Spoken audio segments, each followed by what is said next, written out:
So when I was a kid, my parents were teenagers when I was born, so I spent a lot of time with my grandparents and my great uncle. My great uncle was a truck driver, so he was gone during the week, but he would route his routes to where he would either be able to drive in or take the Greyhound bus in every Friday around the time I'd get out of school, and I spent every weekend out at his farm. And then on Sunday night he would take the Greyhound bus back from Florence, Alabama to Cincinnati, Ohio, and go pick up his next load of trucks. He worked for International Harvester out of Kenosha, and pick up his next load of trucks and drive all week. And his farm was just an idyllic place for a little kid to get to grow up and spend a lot of time.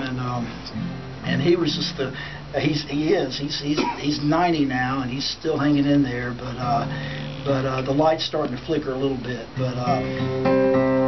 But just a wonderful, wonderful man. And I wrote this song for and about him a few years back, and he had been at Iwo Jima, and as a little kid I couldn't quite comprehend what that meant, but I have a vivid memory as a child of watching that John Wayne movie with him late one Saturday night, and on old grainy, with the UHF with the antenna, a little rabbit ear antenna, picking it up, and we were watching it, and I'd heard them talk that that's where he had been during the war, and I asked him if that's what it was like. He said, "Never saw John Wayne over there." So that kind of stuck in my head, and I wrote this song out of that, and it's called "The Sands of Iwo Jima."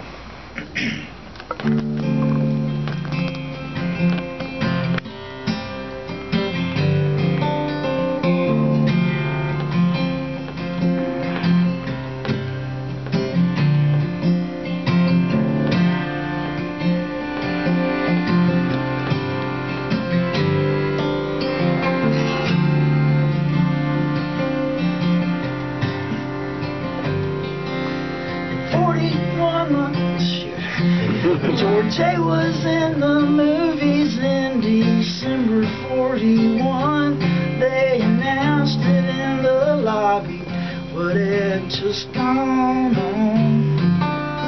He drove north from Birmingham back to the family's farm, tried to get in the deferment. There was much work to be done. He was a family man.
Starring John Wayne.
creepy story. I have this friend that lives out west, and he dropped in to visit us.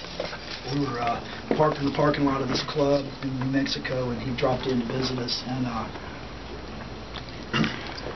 we were just hanging out. He's older gentleman than the rest of us in our band, and but just an old friend with some shared musical taste in common, and he was about to leave for the day. We were about to sound check, and he's about to leave, and as he was about to walk out the door, he told me this crazy story that just and he told it in such a like offhand way, like you'd tell about going to the grocery store or you know, something just kind of mundane.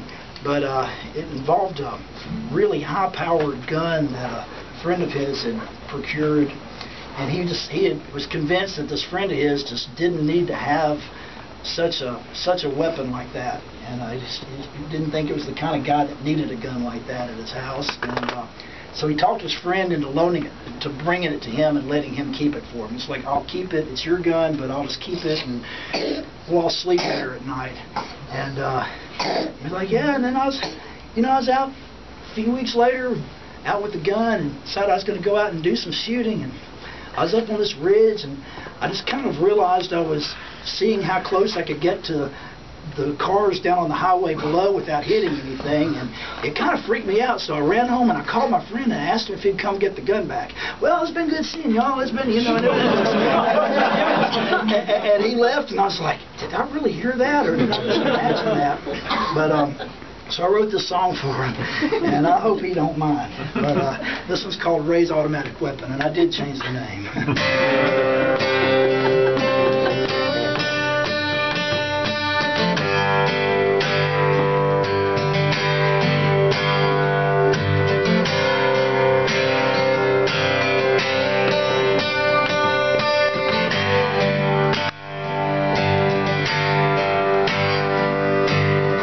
Gotta tell you, you gotta come get that gun back. Some things that I've been shooting at are getting all too real. Don't wanna hurt nobody, but I keep on aiming closer. I can keep it like I feel.